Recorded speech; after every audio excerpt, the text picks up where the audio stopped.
কষ্ট আর কোনো লোকের নাই। আমি দুপুরে ভাত খাইছি না, সকালে নাস্তা খাইছি না, এই যদি মনে করেন না দুনিয়ার সিরিয়াল দেন। প্রথমবার আইলে মা অনেক পুলিশে বাগাই দিছে, আবার ঘুরে আইছি, আইয়ে আমরা সকালে নাস্তা খাইছি না, দুপুরে ভাত খাইছি না, বাজে কটা 5টা বাজে। আমরা গ্যাস লইছি, মাত্র গ্যাস ঢুকছে 300 টাকার, যে জায়গায় গ্যাস ঢুকানোর কথা 600 টাকার।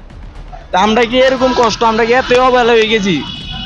আমরা রাত দিন 24 ঘন্টা গাড়ি চালাইতে আছি, রোডে জাম, এই দেন ক্যান্টনমেন্ট রোডের আমতলি বিশ্ব রোডের জামটা, কুদুর ভাঙ্গা এটার জামটা আমরা মনে করেন দিন গেলা 14 গ্রাম দেখিয়েছে।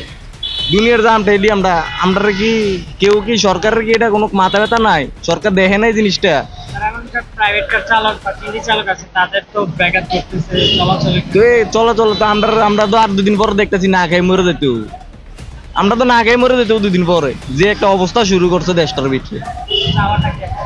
আমরা চা হয়েছে ভাই স্বাভাবিক করে দেখ, এ দেন সিরিয়াল দেন, হাজার হাজার সিরিয়াল লয়ে বই রয়েছে, স্বাভাবিক করে দেখ। অনেক পাম্পে গ্যাস দিতেছে না, বন্ধ।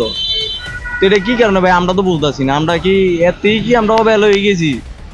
এটা সরকারের কাছে আমার একটাই দৃষ্টি, সরকারের জিনিসটা দেখুক। কিছু পাম্পের ভিতরে আমরা মনে করেন দুর্নীতি চলতে আছে, সরকার এটি দেখুক, বুঝুক। বড় বড় টাক ঢুকতেছে, একটা বাস 6,000-7,000 টাকার করে গ্যাস দিতে আছে, আমরা গ্যাস ঢুকি 300 টাকা। একটা বাস দেয় আর 2টা প্রাইভেট কার দেয়, কি কারণে ভাই?